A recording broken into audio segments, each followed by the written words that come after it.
On Wednesday, Venezuela's National Assembly held a debate in rejection of the interference of the Spanish extreme right in the Congress of Deputies to deny the victory of President Nicolás Maduro. In Argentina, citizens mobilized as the opposition in Congress tries to overturn Milei's veto to an increase in pensions. And in the United States, the presidential candidates Donald Trump and Kamala Harris participated in the first presidential debate ahead of the elections of November 5th.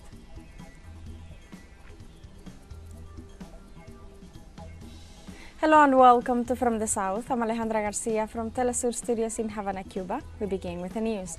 On Wednesday, Venezuela's National Assembly held a debate in rejection of the interference of the Spanish extreme right in the Congress of Deputies to deny the victory of President Nicolás Maduro in the elections of July 28th. During the ordinary session, lawmakers strongly rejected the Spanish parliament move and condemned the blatant interference of the Spanish parliament in Venezuela's internal affairs, reaffirming that hegemonic powers will never rule over Venezuela. Also, the president of the National Assembly, Jorge Rodriguez, assured Venezuela will not tolerate disrespectful attitudes and assured the country is willing to stop trade relations with Spain over the negligent position of the Spanish far right.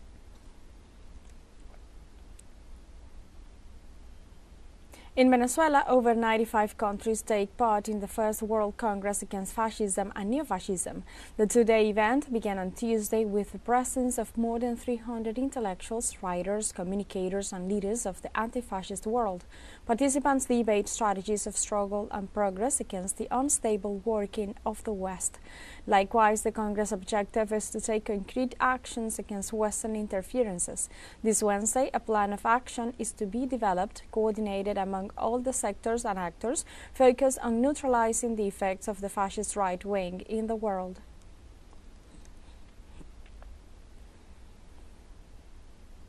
In Colombia, at least 10 people were injured, one of them seriously, after a grenade exploded outside a police station in Bogota.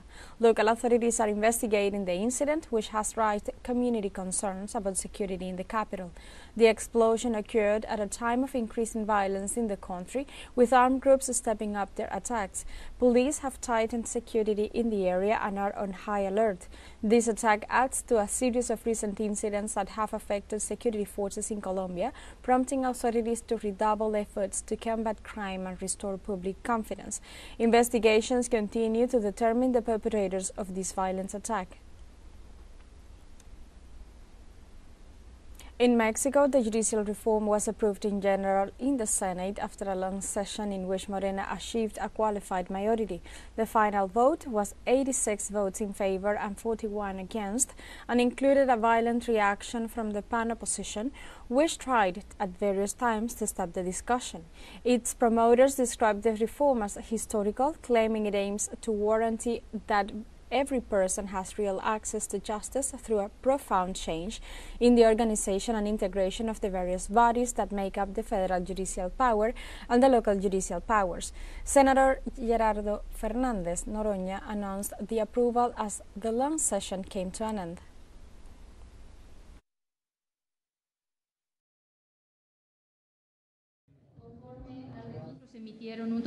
According to the vote count, a total of 127 votes were cast, of which 86 were in favor, 41 against, and 0 abstentions, thus meeting the qualified majority required for the approval of the decree.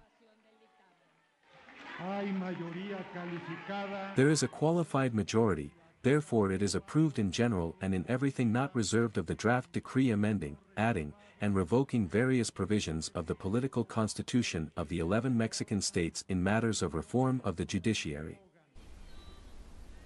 In this context, President-elect Claudia Sheinbaum welcomed the approval of the judicial reform on X. Sheinbaum wrote, "I congratulated the senators of our movement for the approval of the judicial reform. With the election of judges, magistrates, and ministers, the administration of justice in our country will be strengthened.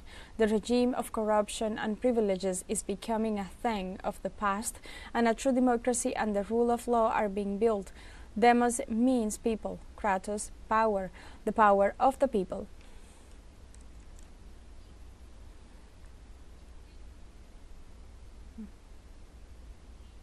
In Argentina, citizens mobilize in rejection of President Javier Milei's veto to a pensions increase. This happens as the opposition in Congress tried to overturn the veto. However, the veto was ratified with the support of centrist legislators who changed sides last minute. Demonstrators reject the government's economic policies, which have led to the increase of hunger in the nation and the possible dismissal of 60,000 workers. Argentina is living a situation that affects the sustainability of life, since many families have difficulties to make ends meet and afford the basic food basket.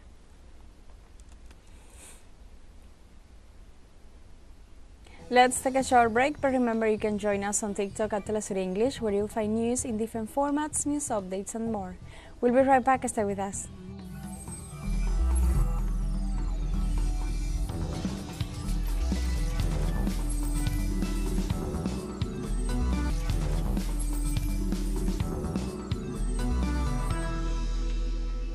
Welcome back. In the United States, Kamala Harris and Donald Trump engaged in a tense confrontation during the only presidential debate U.S. citizens will likely see before going to the polls in November. The presidential candidates crossed strong accusations on sensitive issues such as economy, migration, abortion, healthcare, and foreign policy, while also dodging direct questions from moderators on future policy plans. Trump assured that under his presidency there would never have been a war with Ukraine. In turn, Harris accused him of supporting Russian President Putin. During the face-off, Latin America and the Caribbean were scarcely and negatively alluded to as Trump attacked Haitian and Hispanic immigrants, which together with his questioning of Harris' ethnic background prompted the current vice president to warn about his divisive approach.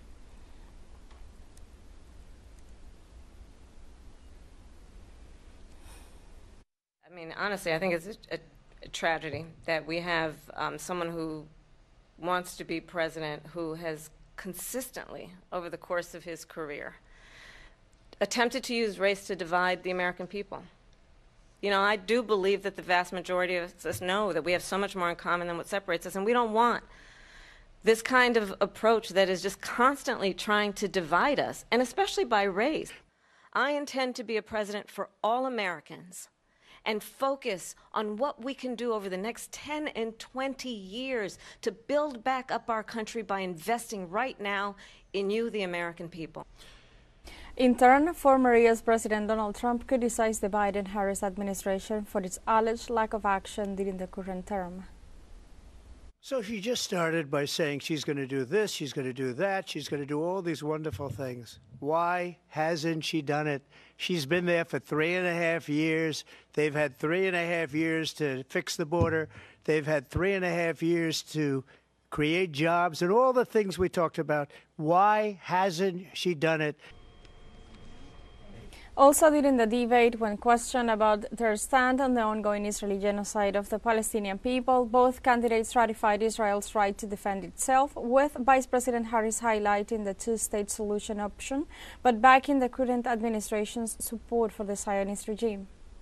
And so absolutely, I said then, I say now, Israel has a right to defend itself. We would. And how it does so matters, because it is also true, far too many innocent Palestinians have been killed. Children, mothers. What we know is that this war must end. It must end immediately, and the way it will end is we need a ceasefire deal and we need the hostages out. And so we will continue to work around the clock on that. Work around the clock also understanding that we must chart a course for a two-state solution. And in that solution, there must be security for the Israeli people and Israel, and in equal measure for the Palestinians. But the one thing I will assure you always, I will always give Israel the ability to defend itself, in particular as it relates to Iran and any threat that Iran and its proxies pose to Israel. But we must have a two-state solution where we can rebuild Gaza, where the Palestinians have security, self-determination, and the dignity they so rightly deserve.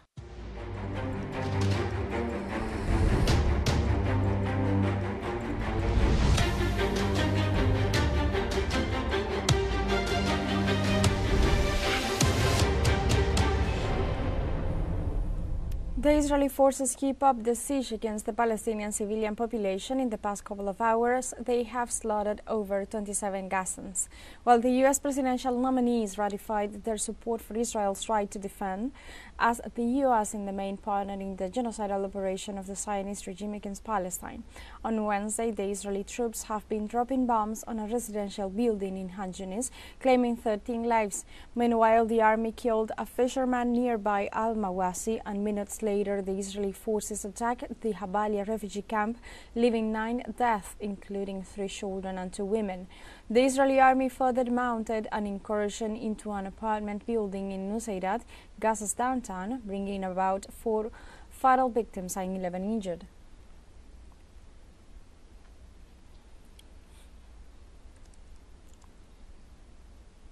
In this context, the United Nations Secretary General spokesperson Stefan Dujarric said that the United Nations condemns the attack perpetrated by the Israeli army in the Khan Yunis refugee camp in Gaza.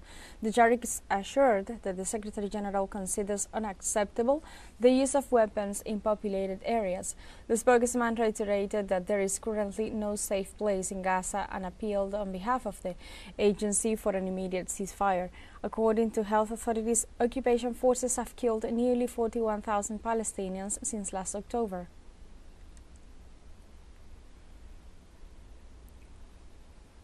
We have a second short break coming up, but before we invite you to visit our YouTube channel at TeleSUR English, there you'll be able to rewatch our interviews, top stories, special broadcastings and more. Hit the subscribe button and activate the notification bell to stay up to date on the world's most recent events. Final short break, don't go away.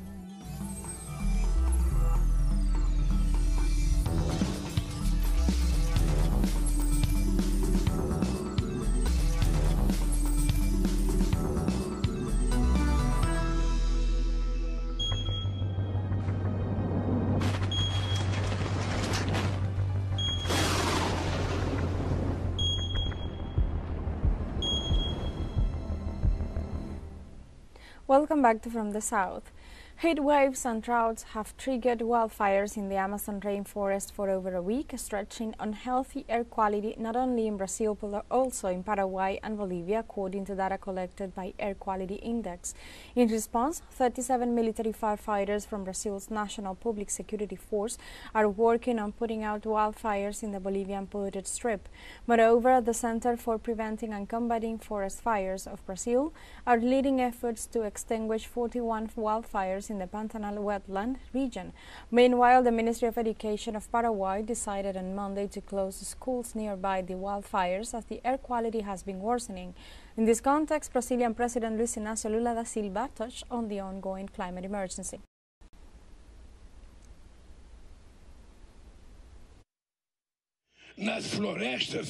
Our forests and rivers are a barrier against the climate catastrophe that threatens the planet. That's why the whole world is watching Brazil right now. As you can see here, the drought is coming more systematically. It's not happening gradually. The Vietnamese Department of Dike Management and Disaster Prevention and Control reported at least 143 deaths and 58 others are missing following the passage of Typhoon Yagi. The most hit areas are Yen Bai, Cao Bang and Lao Cai localities, while in Bao Dien district severe landslides had been recorded. The Secretary of the Communist Party of Vietnam in Lao Cai and other senior government authorities are directly in charge of leading the search and rescue efforts. Meanwhile, the Central Committee of the Vietnam Fatherland Front, VFF, launched a campaign to support the victims of Typhoon Yagi.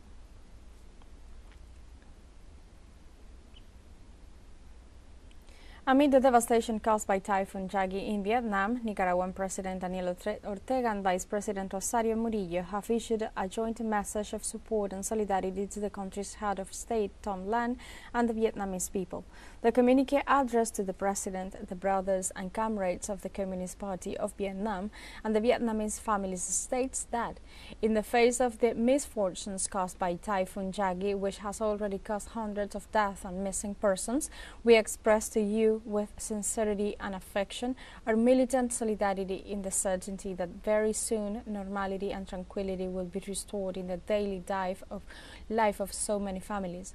The messages continue by sending to all of them, to the affected communities, to the authorities, to act with efficiency and celerity our prayers in the historical bond of administration, respect and fraternal friendship from Nicaragua, always blessed and free.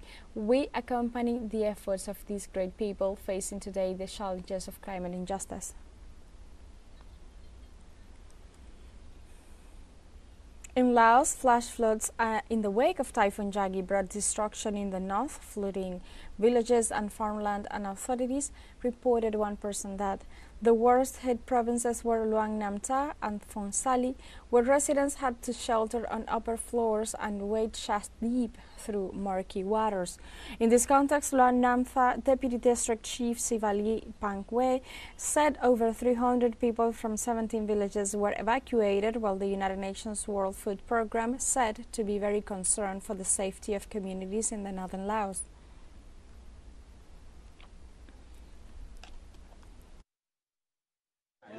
During my work I saw houses were underwater. Many cows died while chickens and ducks were on rooftop. This storm was quite big. I haven't seen it like this since I was young. Meanwhile, Typhoon Yagi claimed 4 lives in northern Thailand and flooded thousands of homes. In response, the government mobilized the army to help affected families. Prime Minister Paetong Tarnsinawatra stated that aid is on the way to around 9,000 families in the northern provinces of Chiang Mai and Chiang Rai. For its part, the Health Ministry deployed medical staff, volunteers and rescue workers to migrate elder people to safer places. The Thai Meteorological Department also warned that more heavy rains were expected, bringing the risk of fresh flash floods.